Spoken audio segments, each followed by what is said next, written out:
मछली आज खाने का प्लान है मेरा ख्याल है मुदस्सिर।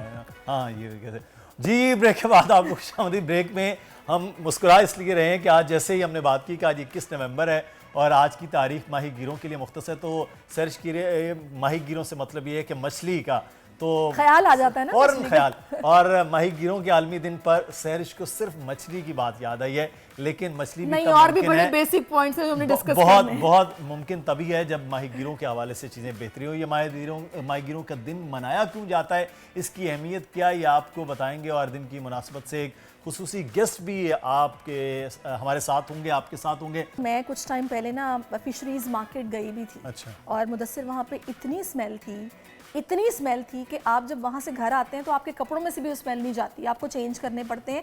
तो मुझे हैरत हो रही थी कि ये फिशरमैन्स या ये माही गिर ये इतना वक्त इस माहौल में गुजारते कैसे। देखिए आपके लिए वो काम कर रहे हैं ना, जो आपने मछली खानी है उसके लिए तो आज सलाम पेश करते हैं माही गिरों को भी कि वो इतना मुश्किल काम करते हैं। और इस मुश्किल काम में अक्सर औकात हम ये देखते हैं कि कुछ वजूहात पे उनकी जान भी चली जाती है, कश्तियाँ भी तबाह होती हैं और ये सब चीज़ें जो है वो साथ साथ है। और पाकिस्तान में जहाँ ये पहुँचना चाहिए था, जितनी बड़ी हमारे पास ये कोस्टल बेल्ट है, जितना ज़बरदस्त किस्म का सी है जो पूरे के पूरे 12 महीने में वो चलता रहता है, लेकिन उसके बावजूद शायद आज हम बहुत पीछे हैं। लेकिन आज हम माही गिरों के हवाले से बात करेंगे। हमारे साथ मौजूद हैं कोमल शब्बीर, मैरीन एक्सपर्ट हैं, और नीमा ने क्या कुछ किया है ये भी उनसे बात करेंगे। सबसे पहले तो ये दिन मनाने का क्या मकसद होता है माही गिरों का?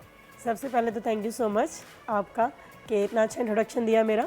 और जब हम यहाँ पर बात करते हैं मेरीन फिशरीज़ की और वर्ल्ड फिशरीज़ डे की, तो सबसे पहले मैं बताना चाहूँगी कि हम इसको क्यों सेलिब्रेट करते हैं। Basically world fisheries day celebrate करने का बेसिक रीज़न ये होता है कि इम्पॉर्टेंस या अहमियत उजागर करना जो हमारी फ़िशिंग कम्युनिटीज़ के लोग हैं और वहाँ पर जिस तरह के वो लोग काम कर रहे हैं, सख्तियाँ बर्दाश्त कर रहे हैं, उनको किस तरह के मसाइल का सामना करना पड़ता है और हम उनको किस तरीके से कौन से फ़वाइद मुहैया कर सकते हैं और उनको कौन सी अपॉर्चुनिटीज़ हम दे सकते हैं।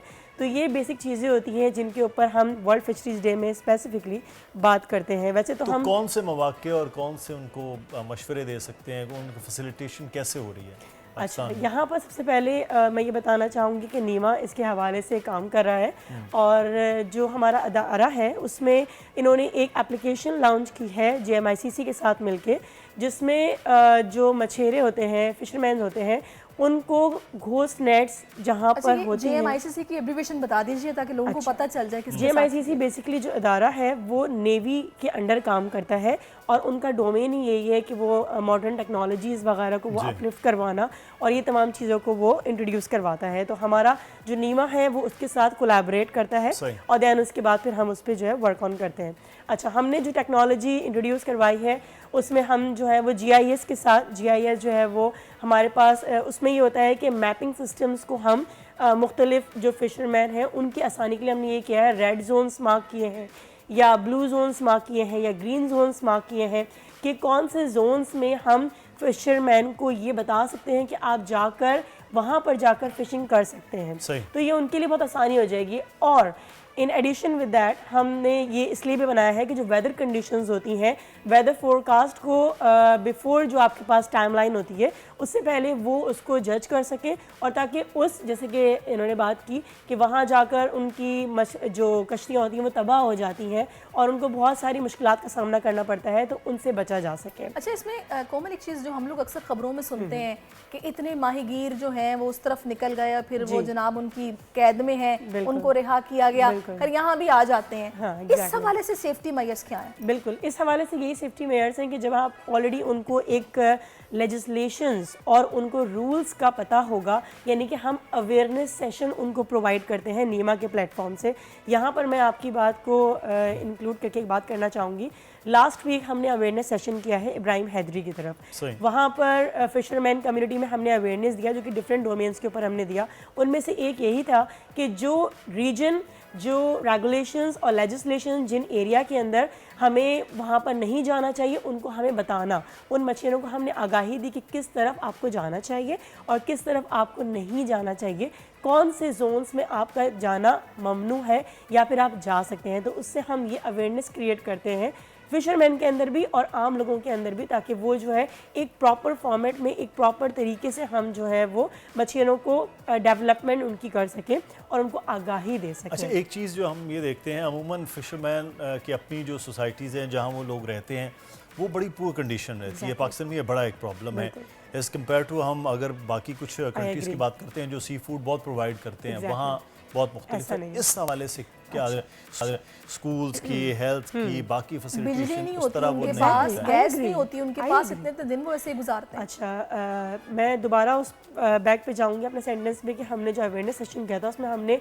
पर्सनल हाइजीन की भी बात की थी और वहाँ पर जो उनके पास लैकिंग है फैसिलिटीज़ की, उसके हवाले से भी हम कोशिश ये कर रहे हैं। जो हमारा आज का सेमिनार है नीमा का, उसमें यही है कि कोलैबोरेशन जो है हम करवा रहे हैं डिफरेंट स्टेक होल्डर से, फिशरमैन कम्युनिटीज़ की, ताकि जो भी उनके पास लैकिंग है, जैसे कि हमारे पास बिजली वहाँ पर नहीं है या बेसिक फैसिलिटीज़ नहीं है, उनके पास नरिश फूड नहीं होता, तो वो तमाम चीज़ें उनको स्टेक होल्डर्स के थ्रू मुहैया की जा सकें। ये हमारा अपने इदारे के थ्रू हम ये काम करने की कोशिश कर रहे हैं। इंशाल्लाह हम इसमें बहुत जल्द अच्छा कामयाब कोमल, अभी आपने पर्सनल हाइजीन की बात की, क्योंकि मैंने भी बताया ना कि मैं तो वहाँ गई थी और मैंने वहाँ जो हालात देखे हैं, आप यकीन कीजिए कि जो बोट्स हैं बिल्कुल उनके अंदर इतनी गंदगी है और जहाँ वो पार्क होती हैं वो तो खैर वो लगता ही नहीं कि समंदर का हिस्सा है, हालांकि इतना कीमती एहसास है हमारे लिए समंदर, उसकी सफाई का भी हमें बहुत ख्याल रखना चाहिए। तो क्या आप लोगों ने कोई रूल्स भी बनाए हुए हैं जी, जो कि फॉलो करना जरूरी हो? बिल्कुल, हम जो है नीमा पॉलिसी मेकिंग पे भी काम करता है और यहाँ पर एक अच्छी बात यह है कि नीमा की जब हम काम करते हैं, रिसर्च करते हैं, हम प्रॉपर रिसर्च करके फैक्ट्स एंड फिगर्स की बेसिस पर अपनी कंक्लूजन्स देते हैं, जो कि फर्दर आगे हाई कमांड को जाते हैं और वो फिर उन पर इम्प्लीमेंटेशन करवाते हैं, जो कि एक पॉजिटिव इम्पैक्ट क्रिएट करता है हमारी सोसाइटी के अंदर।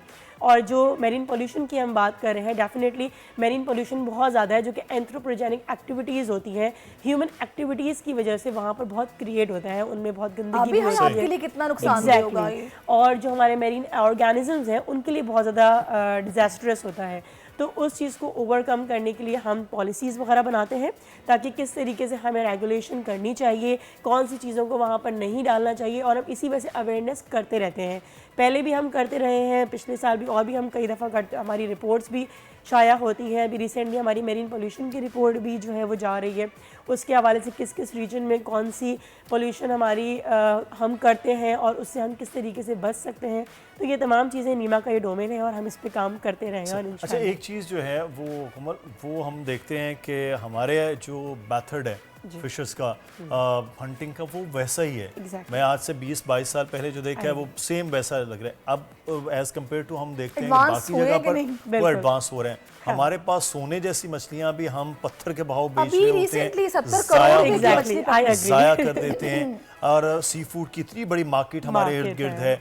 उसके ऊपर क्या आप लोग प्लान कर रहे हैं कि एक तो पाकिस्तान में भी रेवेन्यू जनरेट हो और इनके लिए भी आसानी हो, उस पर क्या प्लान है? उसके लिए यही है कि हमारे पास मॉडर्न टेक्नोलॉजी को हमें अपलिफ्ट करना होगा और उसके लिए हम स्टेक होल्डर से कंटिन्यूसली राब्ते में हैं कि किस तरीके से फिशरमैन को हम मॉडर्न टेक्नोलॉजी की तरफ ले जाएं, जिनमें से एक तो अभी मैंने एप्लीकेशन का जिक्र किया उसके थ्रू, ताकि उससे बहुत सारे हैजरियस कंडीशन से बचा जा सकेगा। उसके अलावा फ़िशिंग क्राफ्ट्स होते हैं, फ़िशिंग गेयर्स होते हैं, वो मॉडर्न फ़िशिंग गेयर्स की तरह हम चले जाएं, ताकि उन फिशरमैन को जो पुराना रिवायती ट्रेडिशनल आप कह सकते हैं, ट्रेडिशनल फ़िशिंग मेथड से हम उनको आगे की तरफ ले जाएं। तो उस पर भी हमारा काम चल रहा है। अभी हमारी एक और रिपोर्ट है, लाइसेंसिंग की रिपोर्ट है फ़िशिंग से रिलेटेड, तो उस पर भी हम काम करते हैं ताकि वो ज़्यादा से ज़्यादा जो है वो फिशरमैन मॉडर्न टेक्नोलॉजी को यूज़ कर सकें। और उसमें हमारे पास बहुत सारे टूल्स होते हैं, टेक्निक्स और मेथड्स हैं कि किस तरीके से आप APS सिस्टम है और बहुत सारे सिस्टम है कि उनको किस तरह से यूज़ किया जाता है। अवेयरनेस सेशन हम इसी वजह से करते रहते हैं। आप स्टेक बात कर रहे हैं कि ये बहुत बड़ी एक फील्ड है जिसमें हमने ये देखा कि बड़े इन्वेस्टर्स उस तरह से नहीं हैं। बिजनेस पॉइंट ऑफ व्यू से जो लोग चल रहे हैं वो नस्ल दर नस्ल तो उनका बड़ा बिजनेस है, लेकिन क्या इसमें इतनी अपॉर्चुनिटीज़ हैं कि लोग इसमें इन्वेस्टमेंट पॉइंट ऑफ व्यू से आएँ और इसको बिजनेस को लेकर चलें? बिल्कुल, मैं ये कहूँगी कि बहुत अपॉर्चुनिटीज़ हैं अगर हम इसको सीरियसली कैटर करते हैं इस चीज़ को। और जैसे कि फ़िशिंग इंडस्ट्री की हम बात करते हैं, पाकिस्तान वो मुल्क है जहाँ पर बहुत ज़्यादा जो है वो हमारे पास फैसिलिटीज़ अगर हम मुहैया करेंगे तो बहुत सारी अपॉर्चुनिटीज़ अवेल होंगी, और हमारी जो कोस्टल कम्युनिटीज़ हैं उनके लाइवलीहुड के लिए भी बहुत ज़्यादा ये एक्सक्लूसिव होगा और उनके लिए बहुत ज़्यादा हमारे पास मौके मुहैया हो सकते हैं।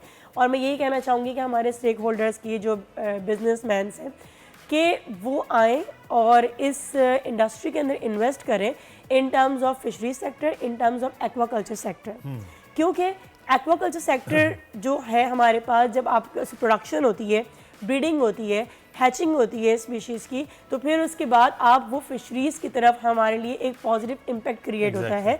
जो इंडेंजर्ड स्पीशीज़ हैं उन पे दबाव कम पड़ जाता है जब आप एक्वाकल्चर की तरफ जाते हैं, और उन्हीं स्पीशीज़ को आप जो है वो कल्चर करें, उनकी हैचिंग करवाएं, उनकी ब्रीडिंग करवाएं, देन उसके बाद आप उसको अपनी मार्केट वैल्यू उससे आप रेस कर सकते हैं। रेवेन्यू जनरेट होता है, बाहर इतनी एक्सपोर्ट होती है, इतनी ज़बरदस्त जनाब ये मार्केट है, और इसका ख्याल रखना समंदर का और हमारे माहीगीरों का ये बहुत ज़रूरी है।